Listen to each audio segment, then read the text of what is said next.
Mrs. Keisha Ervin. Yeah, Hello, everybody. she is a national best-selling author who has written books. China Black is one of my favorites. Thank you. Paper Hearts. I love Paper Hearts. Emotionally Scarred. I was introduced to you. I was in a book club probably about 5 years ago. Seven, no, Uh-huh. like 8 years now, because my twins are 7. So I was pregnant with them when I was in the book club, and we read Emotionally Unavailable Yeah. in the book club. I met you. I don't know if you remember this. I'm from St. Louis too. She's a St. Louis native. St. Louis too, but we had like brunch or something. Do you? Yeah. Yes, Yeah. yes, Okay. Yes. yes. We had like brunch and we all met. I'm not sure if you know Shadris or not, but she is the one who helped you to. Yes. Yes. Yes. So she is here tonight to talk to us more about writing a story. Yeah, I'm still streaming live. She is here to talk to us live about writing a compelling story. She has hundreds upon hundreds, about thousands of reviews for her books. People love her books. I don't know if you guys have read Dream, but baby, he is everybody's book bae.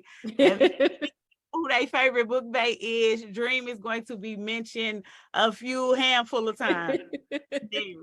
So we talked about on the first day writing a compelling story. And one of Mhm. those things was about, having the readers fall in love with the characters.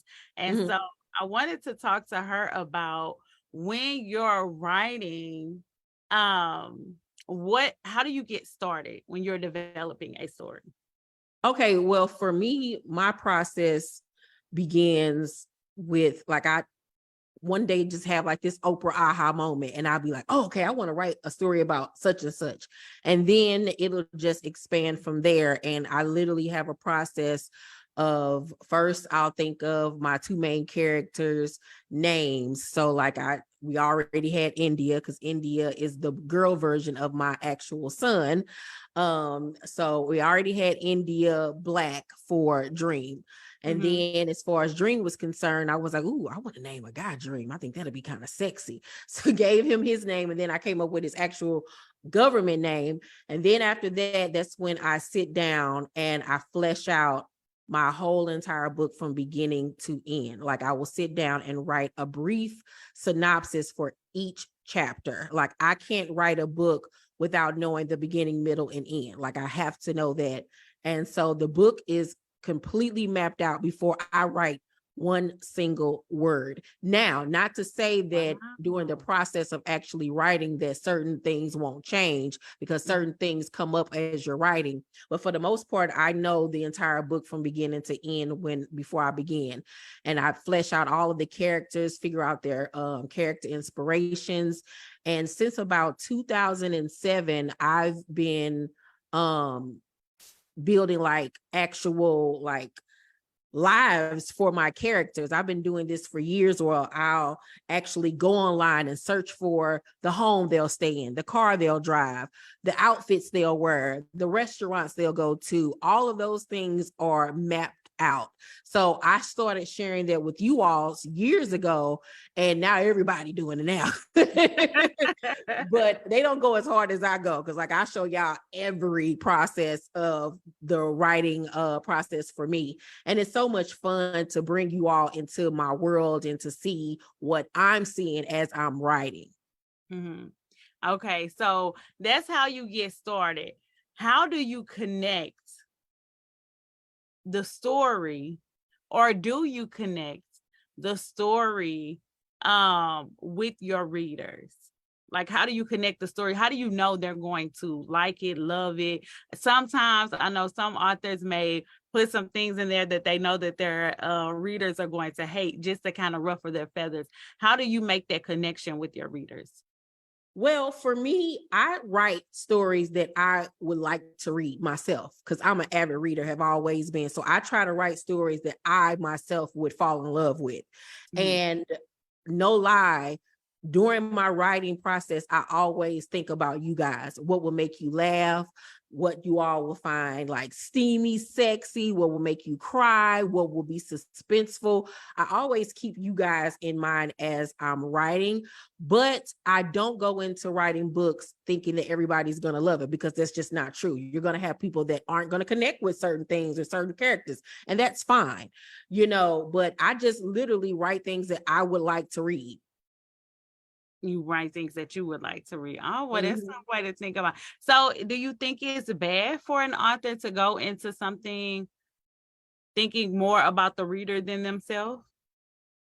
Yes, because you can't please everybody. And if you try to cater to what your readers are saying all the time, then you lose who you are. And I always tell up and coming authors to dare to be different. I don't write like, say, for instance, an Ashley or a Ray Lease or Takira Allen. I don't write like them. They don't write like me. You have to create your own lane in this business in order to stand out amongst the thousands upon thousands of authors, and there might be readers that don't really gravitate to my style, or they might gravitate more to another author. And that's fine, because that's what writing is about. Mm-hmm. Yeah. How do you deal with readers who may not necessarily vibe with your work, or I do take constructive criticism well, but one thing that I do before you all ever read a book is that I have a group of fabulous ladies that I read to every chapter, everything, and we discuss every bit, nook and cranny of the story to figure out what makes sense, what doesn't work, what should be added. And they tell me, they be like, Keisha, I don't know what the hell you going through today, but this ain't it? that ain't it. And that's what you have to have around you, people that's going to tell you the truth, because you will have readers that become, fans of yours that you might start to work with, and they hype you up and make you think something is hot. And then it come out and other people like, what was she thinking writing that mess? But yeah, you can't, I feel like you can't go into writing it for the audience. You have to write it for yourself and hope that the audience will get it, will understand it, and will connect to it. That's interesting that you say that. So how do you find the ladies that you are having these reading powwows with or discussions with? It all came organically. It started off with my best friends in the beginning, and then it moved to one of my now best friends. We've been friends now for almost 10 years. Her name is Sharita, and she's actually one of my business partners with Color Me Pink Publications. She started off as a reader, and she would just hit me up on Instagram, asking me about makeup tips and stuff like that. And it takes me a minute to like see whether or not I can vibe with a reader or not on that level, because you can't trust everybody. Folks is crazy. So like I had to flesh her out for some years before we ever spoke on the phone. And then one day I was like, give me your number so I can call you. I want to read you something. And it literally went from there. And I saw that I could trust her. She kept all of my secrets and things. And it generally happened like that with all of the other ladies that I now read to. Like I literally met them off social media, and they tell me the truth. It's Sharita, it's Tasia, it's V, and I forgot the other young lady. I'm sorry, I'm so horrible names, but it's 4 women that I read to as I'm writing along with my best friend. So everything is fleshed out before it ever lands in you guys' hands.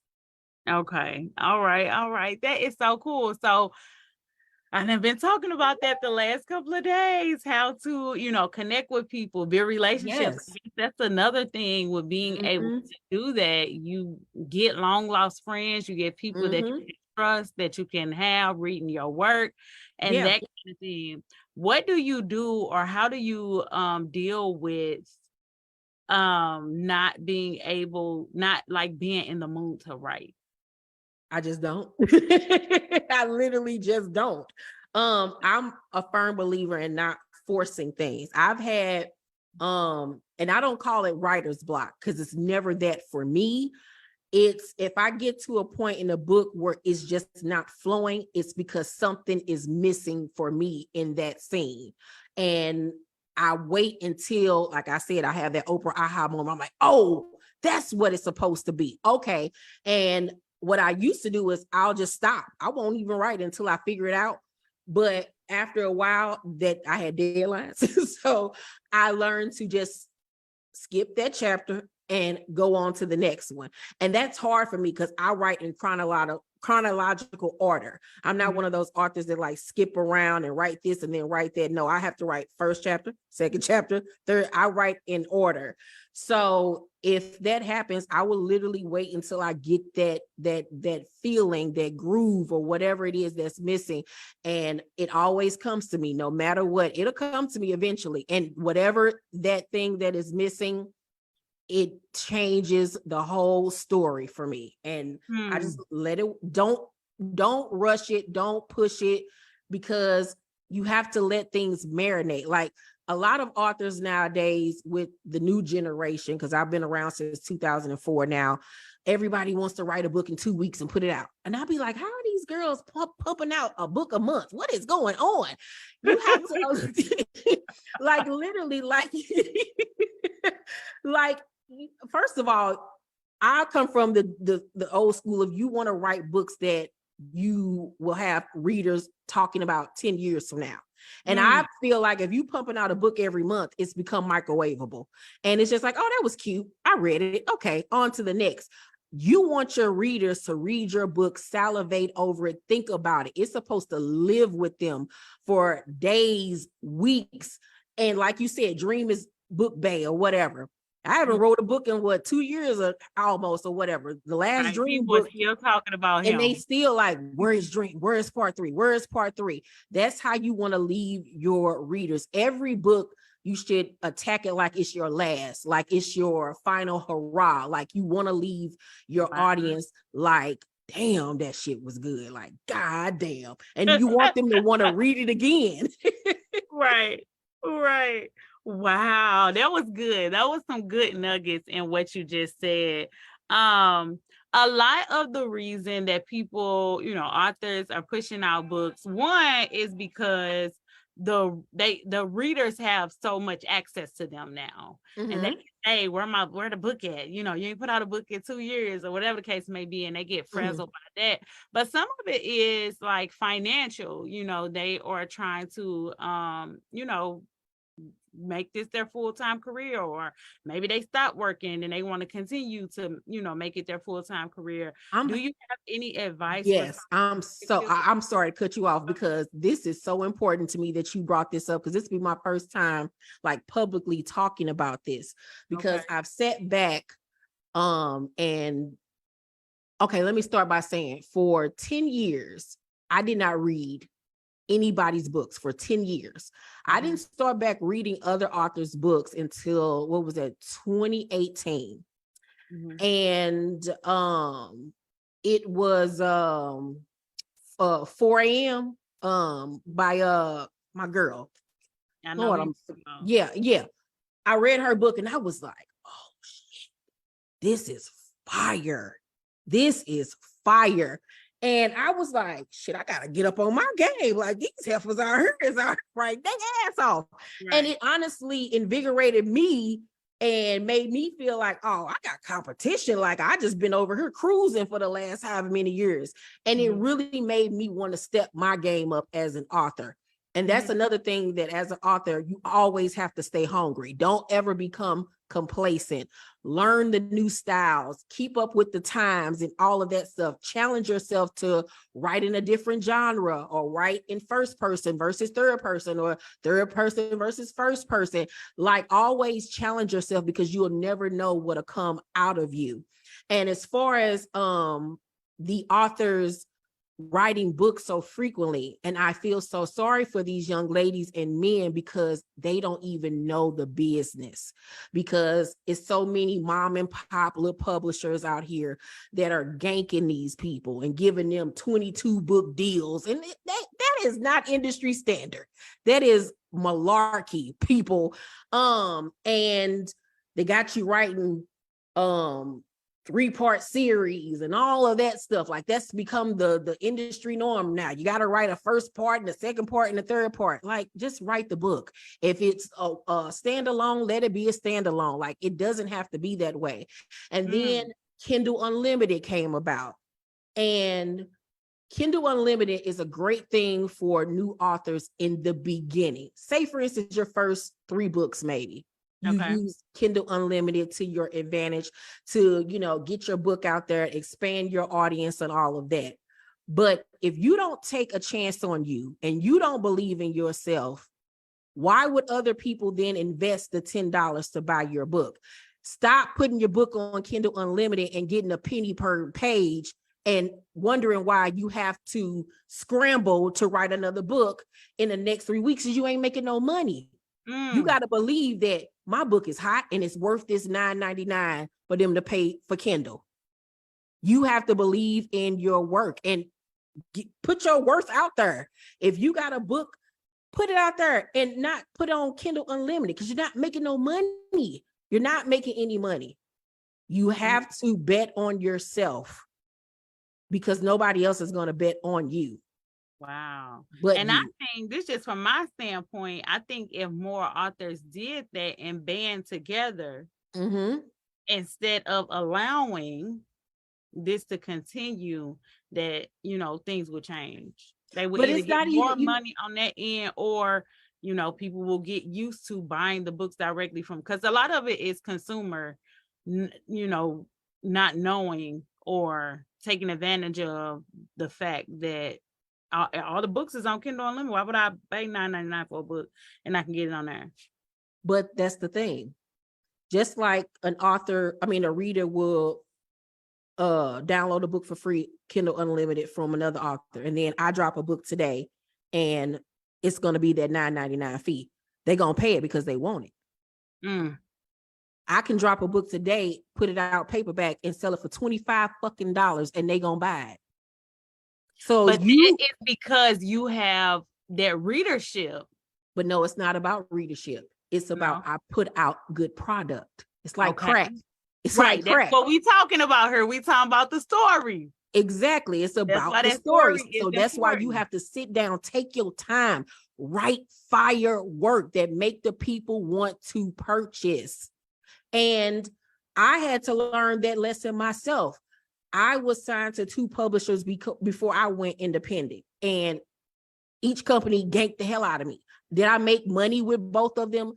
Yeah, more so with Triple Crown in the beginning, but I still got ganked with both of them. And I'll never forget, my agent, Brenda Hampton, told me, this was back in I want to say 2009, 2010. This was right in the beginning of when people were starting to self-publish a lot. She was like, Keisha, you need to start self-publishing. But I was too afraid. I was afraid, and I let fear hinder me from doing what I should have done then. And I re-signed with Urban Books. Re-signed with Urban Books to continue to get ganked. You know what I'm saying?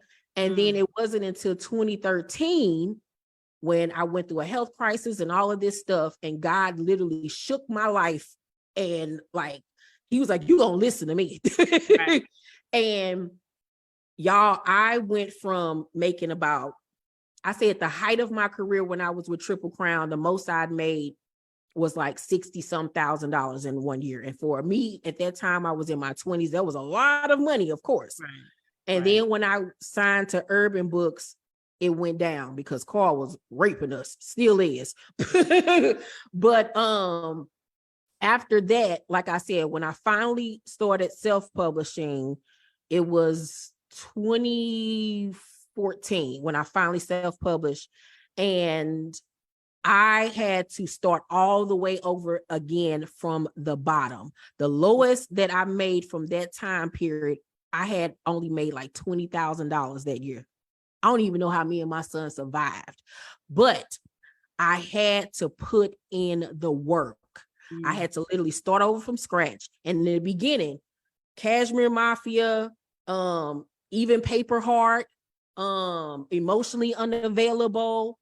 I don't like none of them books. I think they're trash. And I'm being honest with you.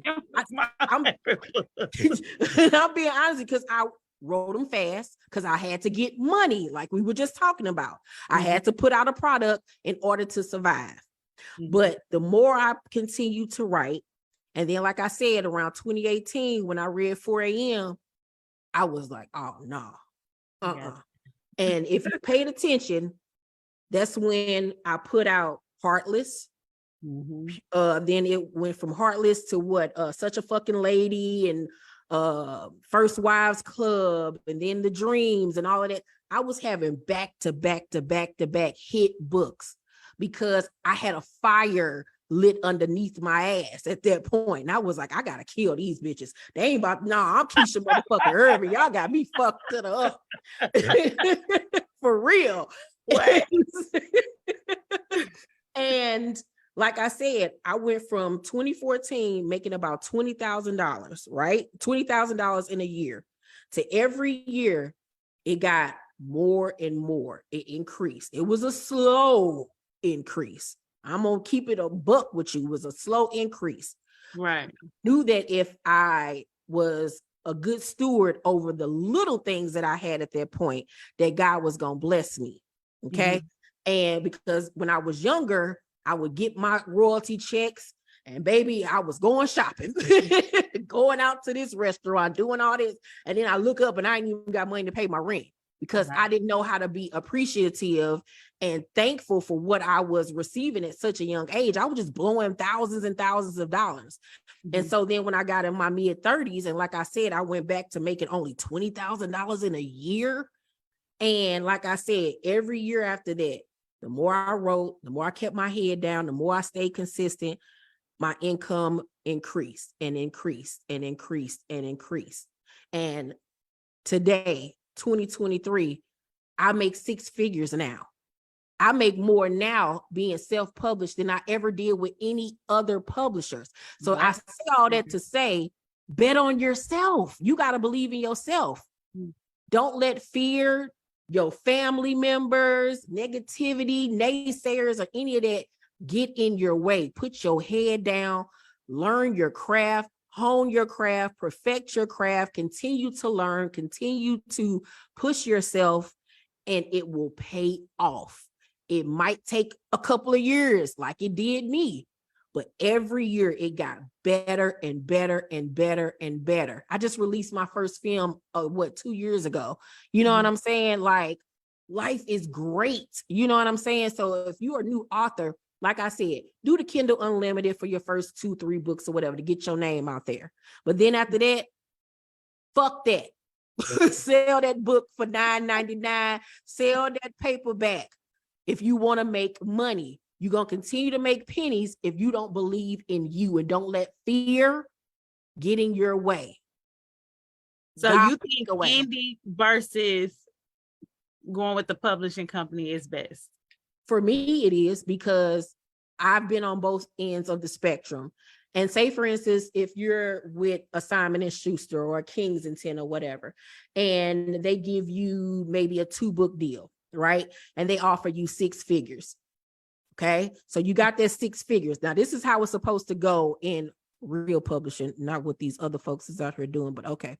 In the real publishing world, they offer you, say, for instance, $100,000 for 2 books. Okay. With that $100,000, they're going to split it up. So one book you'll get 50,000, the other book you'll get 50,000, right? And with these types of publishers, you're only going to put out 1 book a year. They're not like how we are, where we just putting out books when we want to. They have a schedule. They have to find a time slot for that year for you to put your book out. So you're going to get 25,000 upon signing, right? Then you're not going to get the other 25,000 until the book is completed and edited. So you know how much time period that is in between? Right. Okay. And so then when the book comes out, you ain't making no money until that $50,000 is recouped. Mm. So if you're not working a 9-to-5 job or got a hustle and you just living off that $50,000 from that first book, you fucked. And that's how I was back in the day. I'm thinking, oh, I got bank, and then I'll look up, oh shit, I don't get another royalty check for 6 months. What the hell am I about to do? Exactly. So, but when you work for yourself, you're not splitting no money. And that's another thing. Okay, so you paid your advance back and you're getting your royalties now, but standard, you get about 10%. 10%. Yeah. So the publisher is getting 90. You only getting 10%. And you're only getting royalties every 6 months. Mm. Yeah. And that's the same thing I've heard with Amazon as well. You only get a check every so often. It's not like immediate every day. No, that's not true. No. No. We get paid every month. Every month. Okay. Every month. Yeah, that's why I say if you're going to go the indie route and do it yourself, it's guaranteed income once that money start coming in. And then I always tell authors to have other hustles going on. I got my books. I'm just starting to not publish other people. I have my YouTube channel. I have all these other streams of income coming in. The goal in life is to make money while you sleep. I can literally not do shit today, tomorrow, the next day, and I'm going to be fine. And that's how you want your life to be, for you to have generational wealth coming in for not only yourself, but for your children, to leave a legacy behind for them. Because when I die, whenever that day gonna come, Kyrie still got all of these books that I published on my own that he continued to promote for himself and make money. Wow. That's amazing. Film. Exactly. That's what you want for yourself. And so, like I said, with Amazon, with KDP, we get paid every month between the 27th and the 30th. That's guaranteed money every 4 weeks. And so the most I've ever made, I'm just going to keep it a buck, the most I've ever made in a first drop, and that was for Your Mind. When Your Mind came out, I made $30,000 that month. That's what people make in a year. How do you promote that? Or do they promote it? How does that work? No, I just promote. And that's another thing. Y'all gotta promote yourself. I'm been in the game since 2004. When I got a book coming out, y'all see how hard I go. I'm promoting before the book even come out. I'm dropping visuals. I'm doing live readings of the first chapter to get you excited about it. I'm doing all types of stuff. And then when the book come out, I'm posting constantly every day on social media, on my YouTube channel. You have to promote. There's nothing worse for me than to go to an author's page and I'm trying to see what their newest book is, and all I see is pictures of themselves, or their page is private. How the hell you an entrepreneur and your page is private, or you don't have any of your product on your page? That makes absolutely no sense. You have to promote yourself, because I could go on your page today and be like, I wonder what she got out, and go on there and I don't see nothing. So I think you ain't got nothing out, but you could have just put out a book yesterday and I won't even know nothing about it. You have to promote yourself every day like you hungry, no matter how big you are. What I do is, so as a marketing and system strategist, I help authors not have to go as hard. You don't go hard, but we work on like building your email list and, building your brand where people know who you are and what you're doing. Is that something? And also sell their books direct. Are those things that you've done?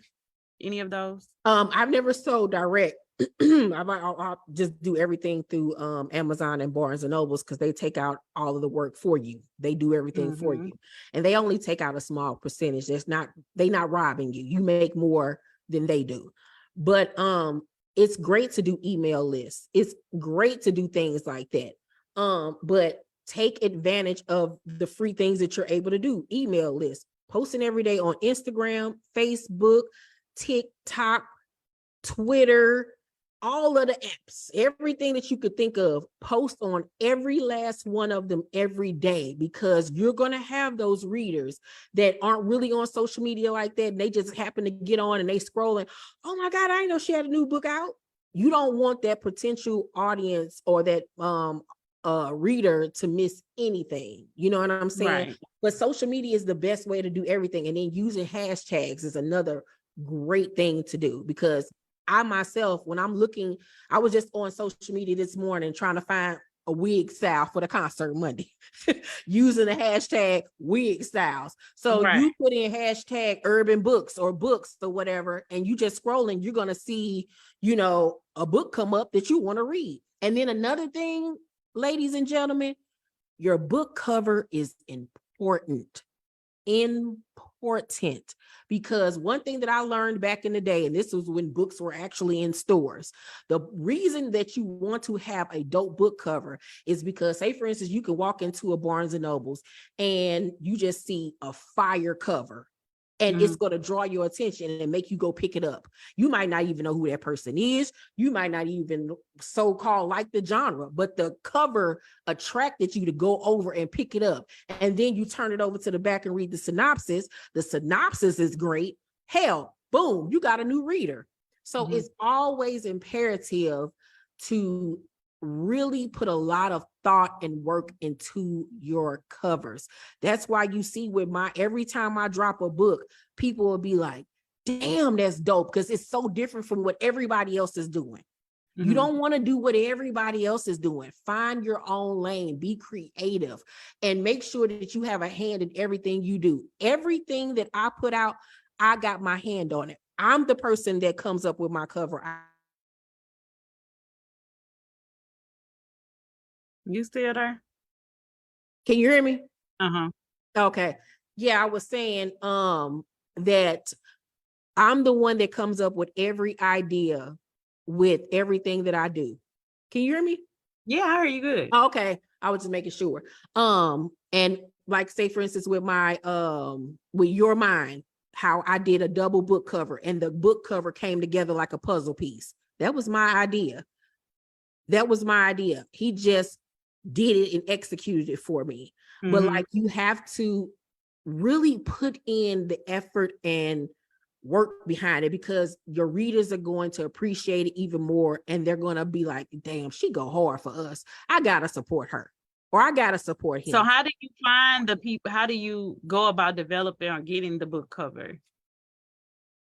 Like, just like your ideas, your thoughts, and then who do you turn that over to? How do you find those people? Well, like, say for instance, you have to find a graphic design artist that you want to work with. So say for instance, a person like me, hey Keisha, who do your covers? Da Vinci. I'll give you his information, because just because, and that's another thing, don't be hiding who you work with and all that stuff, because the next person still can't do what you do, so it don't even matter. So yeah, my graphic design artist named Da Vinci, I've been working with him for over 10 years now. He has never came up with a concept for none of my stuff. I give him a literal email breakdown from the font to the pictures to everything. Like, I find all of my pictures. I come up with a color scheme. I show him how I want the font written. All of that stuff comes from me. So you just have to sit down and figure out, what's the vibe? What is the story that you're trying to tell with this cover? And literally just take it from there. Really. I like how you said, what story are you trying to tell with your cover? Yes. You can start to tell the story from the cover. Bingo. Okay. Yep. I like that. So we'll end it with, if someone is not seeing the success, or if someone is in that very beginning stage, what kind of encouragement do you have, or suggestions do you have for them that says, because I've encountered some authors that was just like, I'm giving up. Maybe this ain't for me. And sometimes it probably won't be, but someone who really wants to stay in it, but is just a little bit discouraged, what would you leave them with? Um, it could be several things why their career isn't taking off the way they would want to. It's either lack of promotion, marketing, putting themselves out there. Let me tell you how hard you got to go in the beginning. When I signed with Triple Crown back in 2004 with me and my boyfriend, I live in St. Louis. Everybody that was signed with Triple Crown was on the East Coast. So I'm the only Midwest author. Single mama, working at Shop and Save, on food stamps, living at home with my mama. And I'm like, I got this book deal. Well, how the hell am I gonna let people know who I am? Like, I'm in St. fucking Louis. Like, what the hell? Literally, when me and my boyfriend came out, and at that time we used to use palm cards. They were shaped almost like a postcard or whatever, and it had your book cover on it, synopsis, and then it'll say where you could buy the book from. It was Walden Books, Barnes and Nobles, and all of this type of stuff. I would literally be on my register. White people, black people, Mexican people, I didn't give a damn who you were.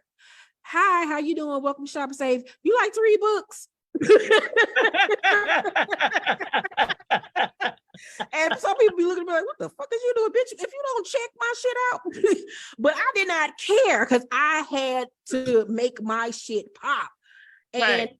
they'll be like, yeah or no. If they did, here, my name is Keisha Ervin. I got a new book out named Me and My Boyfriend. You can get it at Walden Books, Barnes and Nobles, and they would take the card. I myself, every day, calling every St. Louis Post-Dispatch, all the major newspapers here in St. Louis, call and got myself on the radio. You have to go that extra mile. Reach out to different podcasters like yourself. Reach out to book clubs. Hey, I'm a new author. Can you read my book? All it takes is one person in that book club to read it and then be like, yo, that was fire. I'm going to tell the other girls about it. We're going to have you be, the book club, the book of the month or whatever. So you have to get out there and promote yourself, whether it may be embarrassing or not. It don't matter. When you go out, hey, I don't care if you out in the club. Hey girl, your outfit cute. You like to read books? Here you go. Like, it don't matter because that's what I did. And all of that hard, I say all that to say, because I'm 22 years old in the Midwest, on welfare, working at Shop and Save, but all of that hard work paid off because guess what? Me and my boyfriend debuted on SM Magazine bestseller list at number 8. Wow. Okay. So you gotta get out there and grind. It don't matter. Be embarrassed. Shit, it don't matter, but it's gonna pay off in the end. Right. It's gonna pay off in the end. And then it could be your storytelling. There's a reason why I just signed my first author with Color Me Pink Publications. Mm-hmm. Because I'm not the type of publisher that's just want to publish a book just for fuck's sake or just to make some money off somebody. I didn't sign anybody that submitted to me because I just did not feel like their work was up to par. Mm. Where you will have somebody else that'll take them on and take their money or whatever the case may be. And the book come out, it may get 3 stars or whatever. They make a little bit of money, a couple $100, but what's the point? I wanted to make sure that the first person that I signed to Color Me Pink Publications was a great writer already, but I could come in and help them really hone who they are as an author and take them to that next level. So you have to, once again, have people around you that's going to tell you the truth and be like, maybe you should work on that part a little bit more. Maybe you should do some more research. Maybe you should take some writing classes because a lot of people out here don't know how to write properly. And I'm just keeping it a book. There's a lot of books out here that I read and they don't even know basic sentence structure. And I'm a person that didn't even graduate from high school. You know what I'm saying? But I still sat down and learned and taught myself. So you have to treat this not only like a job, but this is like literally your livelihood. If this is what you want to do, you have to put the energy into it. So it could be that the writing is just not good enough, or it might be boring. One thing that happened to me, and I'll say this before we go, I always I never thought of myself as being an action writer. And when I say that, that means like fighting scenes or shooting scenes and stuff like that. I was like, I can't write that. It literally took for Beast Mode, and I sent it to Brenda, my agent, who's also my editor. And she was like, I don't like this ending. And I was like, what? And she was like, no, the book is good, but you need that wow moment, that pow moment. And we ain't got that yet. Mm-hmm. And she was like, you got to turn it up at the end. And I was like, okay. So I literally sat with the book and then I figured it out. And that critique changed the course of who I am as a writer. Because in that scene in Beast Mode, the scene that she was talking about that needed more oomph was the club scene towards the end when Diggy got killed. Mm. And that was my first action scene. And let me tell you something, that changed who I am as a writer. I became just enamored with violence. And ever since then, if you read my books, I go gruesome, bang, bang. gruesome. Like that beginning in Dream, and it was all a dream. Mm-hmm.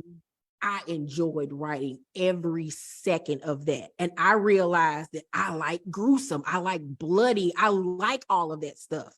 I didn't used to be that type of writer. I was just the, falling in love. He cheated on me. But I had to learn and push myself. And now I've found another aspect of writing that I truly enjoy. So have those people around you that's going to tell you the truth.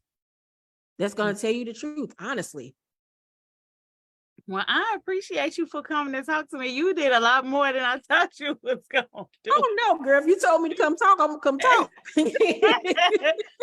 You brought it for real. And I appreciate it. And your openness and honesty, I'm sure is needed in these conversations. And we're going to have a lot more conversations in the group. Yes, like please. This. Please. And so we may have you back to talk about some things specifically. But what I got from this myself is that you have to promote yourself and you have to put yourself out there and you have to have that support of people who is going to help you in your journey, and do that collaborating and working with other people to help you get your story forward. If I had things that I took away from that, it would be those two things.